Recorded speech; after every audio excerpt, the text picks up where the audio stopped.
Enchant on the right. So I'm definitely excited to see this deck in action. So I talked with a few people about it a few rounds ago, and they showed it to me. I got really excited, so I really want to see how this deck plays out. What is that? All right, that is a Shiso Death Storehouse. It has a skull on it. That is a legendary land out of Champions of Kamigawa. It can give a 20/20 fear. Correct, which means that it can't be blocked by something like Mending Clay. Absolutely. So we look at Cody's hand. Cody has a Cabal Therapy, Ponder, LED, Infernal Tutor, Jataxian Probe, and Preordain. So a lot of the tools he needs here. He does have the LED Infernal Tutor combo, and then a lot of cantrips. And he also has that Jataxian Probe with Cabal Therapy. So if Jeff's hand happens to have, a bunch of, copies of cards, it could just be ripped apart. Now, it looks like Jeff does have a Pithing Needle in his hand, which he does have 4 copies in his main deck, which I think that's just actually dead here against Ad Nauseam, since it can't hit Lion's Eye Diamond or Lotus Petal because they are mana abilities. Yeah, the card's actually, you're exactly right. The card's going to be pretty dead here. Oh, they can't hit fetch lands. Right, absolutely. So yeah, he can't hit fetch land. We see he takes the Lion's Eye Diamond out of Corey's hand. Which I definitely think was the correct play. It had to either be LED or Infernal Tutor, and I think I like taking the LED. All right, and we see now the speed of Jeffrey's deck. There's a Jataxian Probe here, and it is Expedition Map, Pithing Needle, Elvish Spirit Guide, and Dark Depths. So between those cards, it looks like Jeff can almost set up his combo on turn 3 unless Cody's able to take that map. Yeah, which I think he's probably going to use his Cabal Therapy here to get rid of the map, just to give himself some protection. It also looks like he drew just another cantrip, so at this point, he's just looking for time. Absolutely, so it's Cabal Therapy will be cast with perfect information. You're absolutely right. He's naming Expedition Map. That leaves Jeffrey with just Needles, a Spirit Guide, and half of his combo. Now, the other neat thing is that even though we got rid of that Expedition Map, there are so many ways that Jeff can find the other piece of his combo. So we do have Crop Rotation into the north. We'll also find Dark Depths. He had Dark Depths in his hand, so he's looking for a Thespian Stage or a Hex Mage here. But the Sylvan Scrying will also find it. All right, and we have a second away from the table. That's a rules question. My guess is it has to do with Pithing Needle. Jeffrey, for the turn, did draw a second copy of Pithing Needle. Yeah, I imagine if he's asking if he can hit Lion's Eye Diamond with it. Yeah, diamonds or petals. Unfortunately, he's not going to get the answer he wants for it. That second needle draw is not of much help here. He's kind of on a 2-card hand. Well, after looking over Jeffrey's list here, I think that those Pithing Needles will easily become Leyline of Sanctity after this game. Yeah, I would think he certainly has better options in his sideboard. Lion's Eye Diamond, as you see here on the left, its ability is that you discard your hand and it works as a Black Lotus. Because the part after the colon is just adding mana, that's why it is a mana ability. It's why you see some cards like Deathrite Shaman are actually not mana abilities because they have targeting involved. Yep. But in this case, Needle will not do anything. Absolutely. Now, the other unique card in Jeff's deck, which isn't going to be very relevant in this matchup, is Not of This World. Yeah. So in Baltimore, I played Reanimator along with Todd, and Todd Anderson, he played Not of This World in his sideboard as a way to counter like a Swords to Plowshares on a Gristlebrand. Yeah, certainly this is the first opener I've seen Not of This World in deck lists for 2 weeks in a row. As you know. Just wondering what's happening. Yeah, like, okay. What world am I in where we're playing Not of This World? But it definitely is just a free spell that's going to save your giant creature from a Swords to Plowshares. Yeah. In this situation, it's going to be for a Merit Lage. I believe in your deck it was for Gristlebrand. Gristlebrand, yep. All right, Or Tidespout Tyrant. Or Tidespout. All right, excellent. Or Tidespout Tyrant. So the Pithing Needle is on Polluted Delta. That's actually one of the only live names. Polluted Delta and Scalding Tarn, I believe, are the only cards that he actually can name that are in Cody's deck. Yep. And we'll see if he gets the other one. Scalding Tarn. It's a bit of a guessing game, isn't it, right? Because technically Cody could be playing, any of the blue fetch lands. Yeah, Delta was definitely the correct first one. When you're playing against like Ad Nauseam like this, you know that they want to have basic Island and basic Swamp in their deck, so they're going to have Delta. But what the rest is going to be could be up in the air. It could be Misty Rainforest, it could be Flooded Strand, it could even be Badlands. Well, he went for Flooded Strand. As we know, Cody's second fetch land is Scalding Tarn, so he swung and missed on the second needle. And there's the Hex Mage, so he is an Urborg away from making the 20/20. Yeah, and that's actually pretty big here. We saw there's a Duress in Cody's hand, but he actually doesn't have. He's short on mana sources, and he doesn't have a way to disrupt the combo once it's in play. He's going to have to win first. Well, there's an LED and an Infernal Tutor. Yeah, he has. So he's a ritual away from being able to piece something together. All right, Ponder finds a copy of Ad Nauseum. He does have a Lotus Petal in his hand, so he will be able to play the LED, be able to Infernal Tutor, retain priority, and crack the LED. But without an actual ritual to accelerate his mana, there's not much that he can do with it. Yeah, we see a bunch of disruption in his hand, and really he's just looking for his mana sources here, right? He has the pieces he needs. Unfortunately, Duress cannot take Vampire Hexmage. Nope. And that's actually, Jeffrey's deck looks like it's fairly resilient to that kind of discard when you look at it. You know, his combo pieces are lands, they're creatures. Duress, I'm not positive how good Duress is against him. So it looks like Cody he does have a ritual in his hand, and he drew an Ad Nauseum for the turn. All right, so he's slowly building up to that mana he needs to combo out here. And there's another ritual. Yeah, he's been unable to find another permanent mana source, but he does have an LED and a Lotus Petal and a couple rituals. And once he achieves critical mass with that rituals, it shouldn't matter that he's on one land. I'm wondering if he's going to try and go for it this turn or wait one more turn. I can't imagine he feels very much pressure out of Jeffrey's deck. However, at any point, Jeffrey could draw like another Thoughtseize and just take something important out of Cody's hand. Well, Cody's going to go ahead and go for it this turn. This is spell number 2. So spell number 2 was Lotus Petal, 3 is Dark Ritual, and the storm is underway. This ritual is going to make 3 black. Remember, Jeffrey's at 18, so the number here is 9. And Jeffrey's just is watching at this point, I believe. I don't think he has any way to interact during Cody's turn. Unfortunately, he does not. I think he drew a Knot of this World for this turn, so I don't think there are any legal targets in play. All right. Dark Ritual goes up to 5 black. That's spell number 4. LED is spell number 5. Spell number 6 is Infernal Tutor. So he's going to sack with that on the stack, so he will have 6 mana. I imagine he's probably just getting red mana here so that he can find his Past in Flames and cast it back. So we see a second dice, I imagine is for red. Yep, there are 6 spells this turn. He'll only need 3 more. So Past in Flames, Ritual, Infernal Tutor, Tendrils of Agony should be good enough. Adds up to the perfect amount of mana, and actually, since Jeffrey's only at 18, he doesn't even have to. Yeah, he do the doesn't full have 10. to go for the full one. Not even the full 10. So cast Past in Flames, leaving up some black mana. Now he's going to Ritual a couple more times.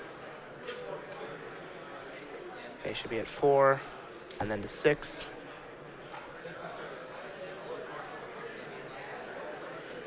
Yeah, it looks like 4 up to 6, and then Tutor for Tendrils. Perfect Tutor for Tendrils. And that should take care of it. Strained out. You can see Jeffrey here just making him show it. He's going to go ahead and look at Past in Flames, make sure everything works properly. And that will do it. So game 1 goes to Ant in the hands of Cody Mcguire. Which, honestly, looking at the deck list here, I'm not very surprised. Jeff does have just a lot of dead cards in his main deck. Cards like Pithing Needle, Not of This World are just doing absolutely nothing. Whereas Cody's deck is just very focused and very efficient at doing what it's trying to do. All right, so let's go ahead and go to the sideboard then. There are some options for Jeff in the board. You said Leyline of Sanctity was the first card you jumped to. Absolutely.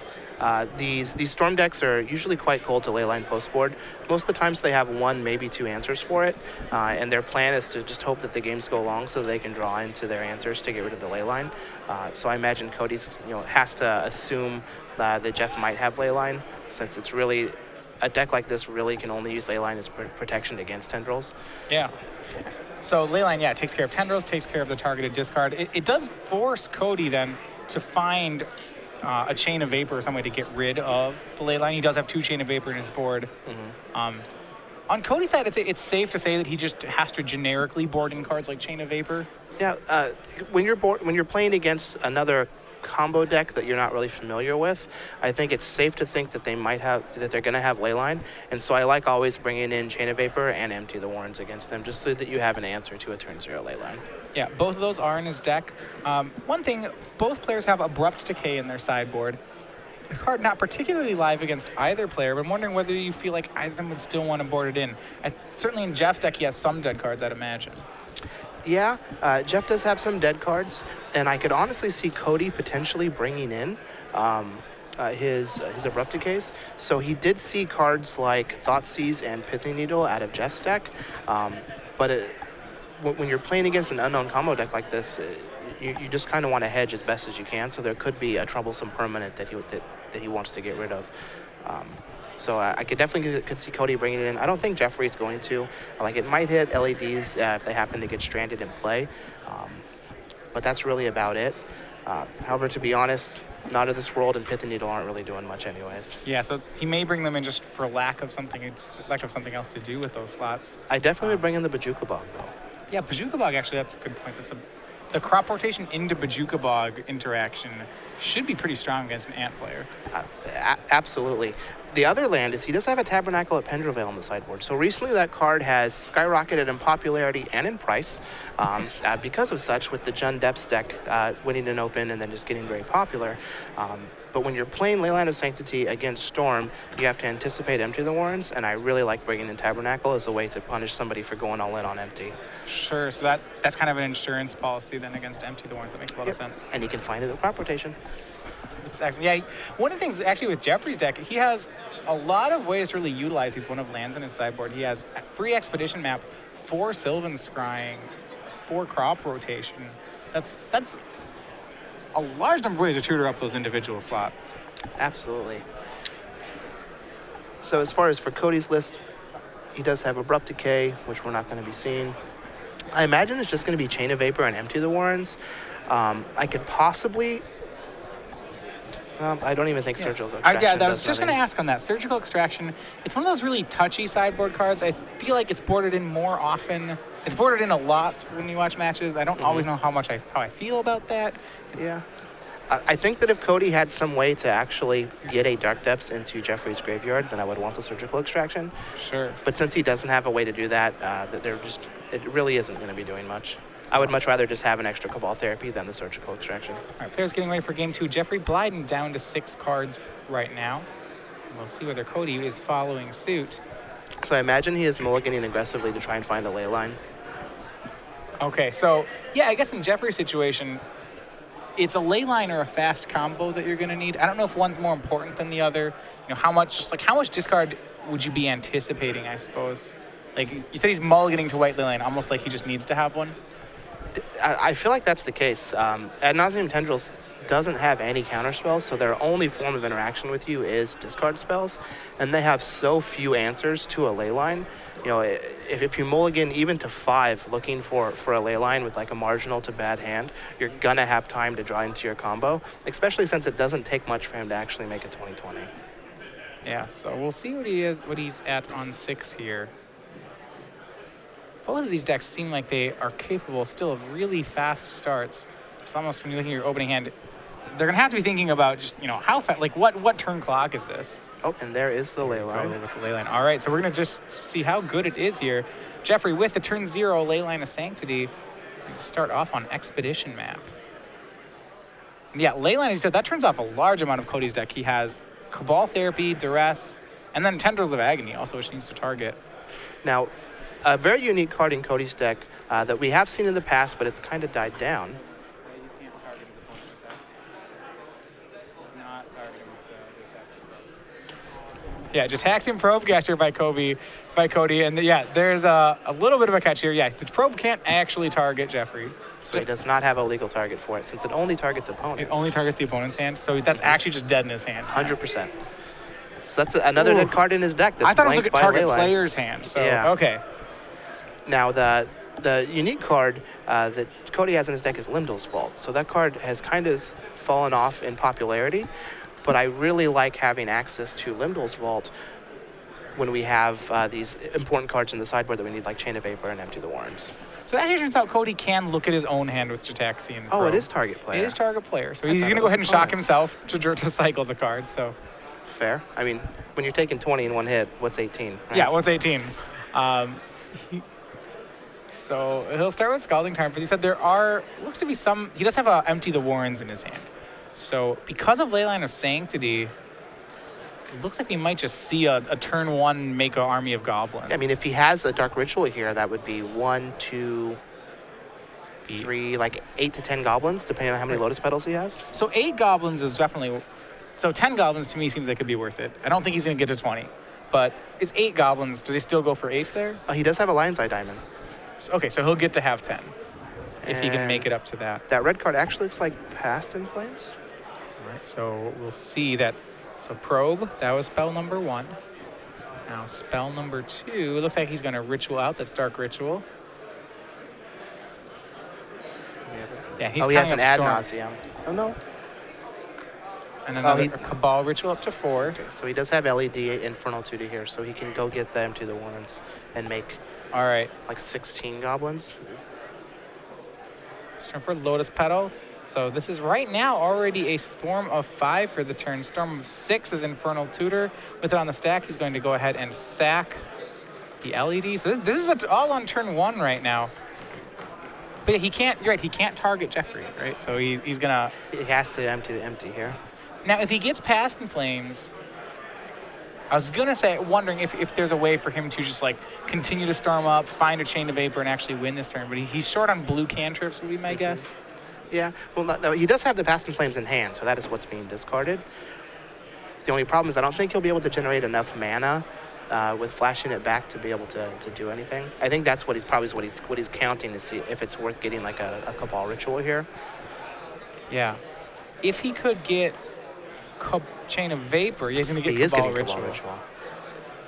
All right, so Cabal Ritual will be cast. This one has Threshold, so it's going to go ahead and bump him all the way up to 5 black. And it looks like, I almost want to say he's either can go for 20 goblins here. Does he actually have enough mana to just attempt to win? I don't think he has like a way to find, there's only one tutor, so he doesn't have a way to find Chain of Vapor and then find Tendrils, but he definitely will be able to generate enough mana and Storm to make 20 goblins. So right. Jeffrey just basically has to make a 20/20 or bust. Right, so 20/20 or bust, and we said before, he does also, as you said, if he has the crop rotation, there is that Tabernacle. Well, he doesn't even need the crop rotation. He can Expedition map. Oh, goodness. Go get Tabernacle and then just play it. And Cody's going to play right into this, isn't he? Oh, my goodness. Well, that is if Jeffrey sided it in. Yeah, there's a 1 of in his board. Oh, that would be... And this really just all banks on Jeffrey anticipating empty coming in to fight Leyline of Sanctity. Yeah, Expedition Map Member can find, as you see it there on the left, the common from Zendikar. Can find any land. That would include Tabernacle. And Cody, going through the motion, he recast all his rituals, recast his Infernal Tutor. Still with, and he's going to go ahead and Tendrils. There's still a white Leyline. And but he selected he already selected the Tendrils. Oh, no. And he's going to go, wow, he just forgot about the white Leyline, and that will be game 2 to Jeffrey Blyden. Now, I know that the Leyline was foil, so there might have been some glare that made him, not be able to see it, but it was in English. Sometimes you get so excited about the turn 1 kill, you're just like, oh, I got this. Here my goodness. Here we go, Tendrils. Now, okay, to be fair, if he has the right players to go get empty, right? And we anticipate that Jeffrey's boarded in the Tabernacle. So if he has, Jeffrey gets it both ways. Correct. So Cody probably, probably a little on tilt from that. But I do still think that this is Jeffrey's game, provided he has the sideboard. I definitely agree. And just having that turn 0 Leyline with the ability to get Tabernacle to shut off Empty the Warrens, I feel like while this was very much in Cody's favor game 1 with Ant, Jeffrey's meritocracy is very much favored post-board here. So you say even on the draw, you'd prefer to be just because of the power of white Leyline in the matchup? Yeah, I mean, Leyline is just so good. Yeah, I mean, we saw it there, shutting down Jataxian Probe, in the end, shutting down Tendrils. And we saw very similar even last round. BBD was able to win through a Leyline out of the sideboard of Sneak and Show in game 3 solely on the fact that his opponent just didn't understand a few card interactions. Like it literally takes that type of egregious error to win through a Leyline when you're on the side of ad nauseum. So let's say we're in Cody's situation. All right, so if he finds Tendrils, he doesn't have to cast it. It's, casting your opponent's an illegal play. He could back up. Is there a way that if Cody keeps playing that game that he can still get it? I don't think so. With that Expedition and map in play, at that point, Jeffrey is just drawing to almost 50% of his deck to make a 20/20. And Cody has just a Tendrils in his hand, and that's it. Yeah, I suppose... He even flashed back to he's going to... Yes, he doesn't have Pass and Flames anymore. He's going to have to find a Chain of Vapor followed by a lot of spells and no Pass and Flames. That's gonna be a lot of work for him to get there. Yep. Now, because Cody went and got that ad nauseum, or the Tendrils to try and kill his opponent with that there, like, obviously we know he didn't realize or forgot about the Leyline of Sanctity, but that makes me question whether or not he even boarded in the Empty the Warrens. because if he's not, fully aware of the impact of Leyline is in the matchup, then he wouldn't have just automatically got empty to actually cast it. Fair enough. All right, so we are on to game 3 here. Jeffrey Blyden and Cody Mcguire. They are at 6-1, so in the this match possibly leading toward top 8. See, once again, Jeffrey's on the draw. Immediately ships. Yep. No Leyline. No Leyline. So is it really that binary with his keeps? Like, if there's a Leyline, keep it. If there's not, ship it?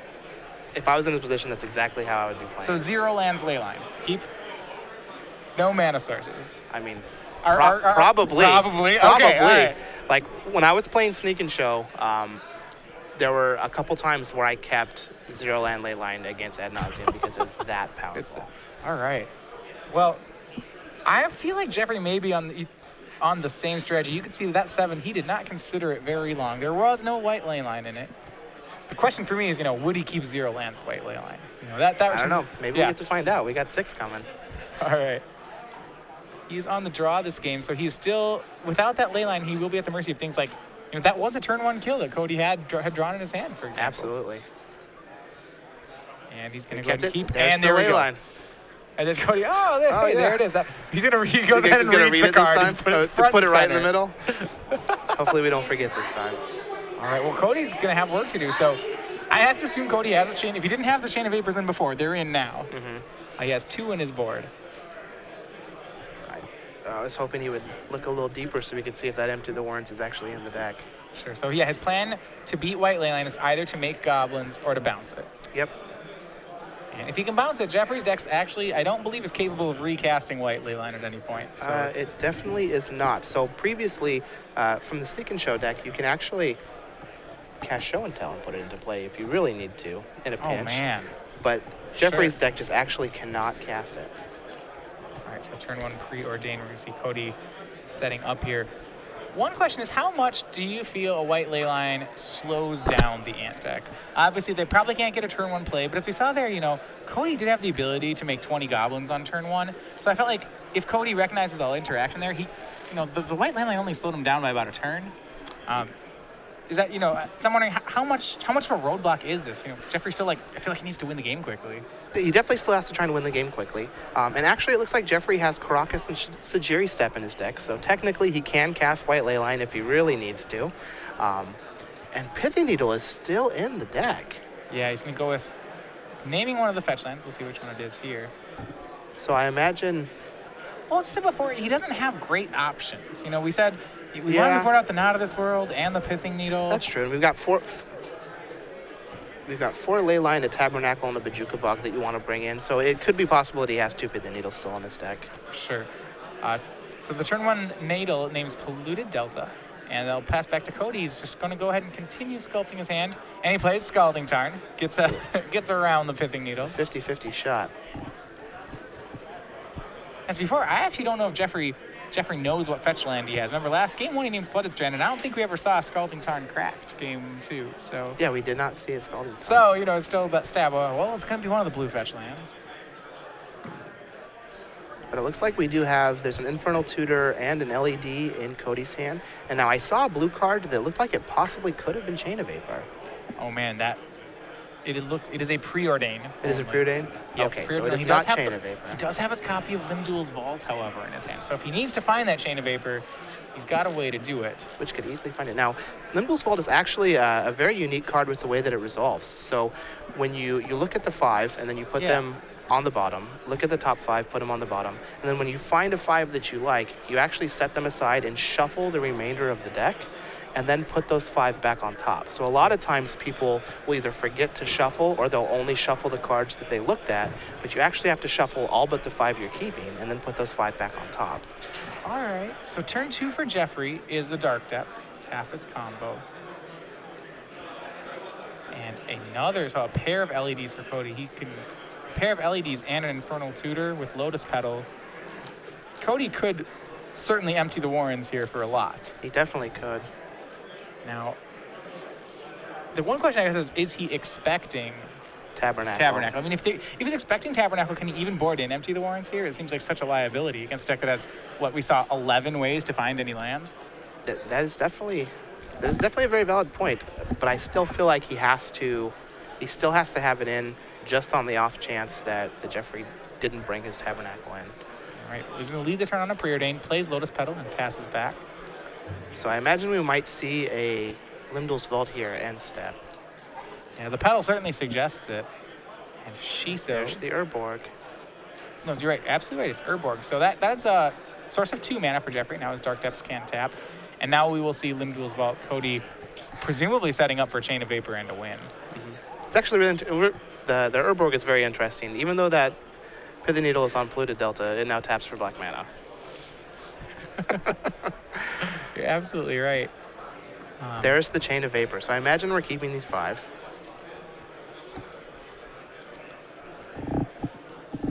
Yeah, so this way he'll be... Limdol's Vault is an interesting card. It actually is... It's a 2. It's kind of a vampiric tutor for 2 if you just need 1 card. Might cost you a fair amount of life here. It looks like it only costs Cody 1. Now, I used to play a lot of Vintage in the past. And going back to my days when I was playing Dragon Combo, Limdol's Vault was a very good card in that deck, since most of the time you really just needed to find either a Bazaar or a reanimation spell. And Limdol's Vault, being able to go through the entire deck is very, very good. All right, he's kept that Chain of Vapor on top. So if he has the combo here, and it really looks like he does with 2 LEDs and an Infernal Tutor. Now, is he done using the Limdol's Vault? Yeah, I think we're now talking about the interaction of it. Yeah. If that's the case, then he'll arrange the top 5 and then has to shuffle the remainder. Okay, so they're explaining. Absolutely. I guess a lot of people don't realize you got to shuffle the rest of the deck. Those Ice Age cards can have interesting resolutions. Yeah, you don't get to stack your deck. You stack, yeah. You're stacking the top 5 cards. Yep. Sage Alice never looked so good. So you cut there, and now he gets to restack the top 5. He stacked it, so he's going to draw Brainstorm for the turn. The next card is Chain of Vapor. Yes, I imagine he's drawing into like Chain of Vapor and a land. And I could see him actually just taking another turn here to make sure that he can set everything up perfectly. Chain of Vapor, Gemstone Mine, and Ponder are drawn off the Brainstorm. And you're right. The thing about the Merit Lage deck is, for the most part, it gives you notice when it's about to kill you. It tells you a turn ahead of time. Now, Jeffrey's deck has some ways to sneak that into play. He could end step Crop Rotation and put in a Thespian Stage, and then Elvish Spirit Guide to make it. He also is playing one of Rite of Consumption in his deck, so he can make a 20/20 and kill immediately. So there are some ways I feel like he can sneak that 20 damage. But for the most part, Cody kind of gets to know when he needs to combo. So we're brainstorming here. And I imagine we're just going to see a Gemstone Mine pass. As I said, Gemstone Mine down with 3 counters on it. His remaining hand is Infernal Tutor, 2 LEDs, and that Chain of Vapor, and do 1 more turn from Jeffrey. And a Cabal Ritual, and he actually has a Lotus Petal that he put it back on top of his deck. So he has a lot of mana. Right. And we see an end turn melting 1 counter off Dark Depths from Jeffrey Blyden. Cody, you got 9 turns. You got to put something together. All right, Sylvan Scrying. This is the combo that Jeffrey's going for. However, it's probably going to be a turn too slow here. He gets Thespian Stage. That's the other half of his combo. And Jeffrey, it looks like, unless he has Rite of Consumption, he's still 2 turns away from killing with Merit Lage. Yeah. Although, because that Dark Depths is able to make mana here, if he does have an Elvish Spirit Guide or a Lotus Petal, he would be able to do it on Cody's end step if Cody doesn't actually kill him this turn. Right. That's very true. So yeah, he's going to go ahead and make Thespian Stage here. And you're right, he could end step this 20/20, depending on if he has any fast mana. He does There's have a Lotus Petal, but he didn't play it. He didn't play it. Yeah, that is surprising. So he's going to end step Chain of Vapor, the ley line. And that is dangerous for Jeffrey. Yeah, this is not going to be good for Jeffrey Blyden. All right, well, Leyline off the battlefield. Now he can be targeted. Looks like he has a bunch of Xantid Swarms. No. Xantid Swarm? No. No, that's not so with the green card, it would probably have to be Crop Rotation or Elvish Spirit Guide. Okay. Imagine this Crop Rotation. It really looked like Xantid Swarm. Yeah, well, if they're Elvish Spirit Guides, that would explain why he wouldn't play the Lotus Petal. So just to try and hide it? To hide the fact that he's about to untap and win. And here we see Cody untapping, and he is going to work. It is a Lotus Petal, 2 Lion's Eye Diamonds. That is a Storm of 3. Now hopefully we see both of the diamonds get used here. Yep, Infernal Tutor, both diamonds are cracked. That is a 4th spell. Looks like we've got 3 red, so I imagine we're just going to get Passion Flames here, and Yeah, it's a pretty standard line. He should have enough cards in his graveyard to storm all the way up to 10. To be fair, he hasn't cast too many rituals. so we have 1 ritual, 3 artifact spells. All right, so 4 spells cast so far. Storm is at 4. Passing Flames will make it 5. Now, one of the dangers is that if in order to get up to Storm, he has to cast his blue cantrips, then there's the possibility that his hand is not empty when he resolves Infernal Tutor. That's true. Maybe you just cast the Infernal Tutor now so that you... Right. And So that you he's have going to it. do exactly that. So, cast Infernal Tutor. Puts him down to 7 mana. So Passing Flames was spell number 5. So Infernal Tutor is spell number 7. And we do see an Abrupt Decay from Cody in his deck that he had cited. So to storm a little bit higher, he's going to go ahead and have Infernal Tutor for Infernal Tutor, just to create more storm at the cost of 2 mana. And that's going to get Tendrils, and that is Tendrils for 10. Being sent upstairs should be enough there. For the full That'll 20. be it. Cody Mcguire, 2 games to 1, defeats Jeffrey Blyden. He moves to 7-1 and is inches away from our top 8. So that's definitely, like I said earlier, with how powerful Limdo's Vault can be with finding those cards out of your sideboard when you have something specific like Chain of Vapor that you have to find. You just Limdo's Vault, pay a couple life, and get it. Well, it really felt like he was just casting a 2-mana Vampiric Tutor at that point. You know, we know, hey, there is a Chain of Vapor in his deck, and thanks to Limdo's Vault, it's going to be the next card he's going to draw. Yep.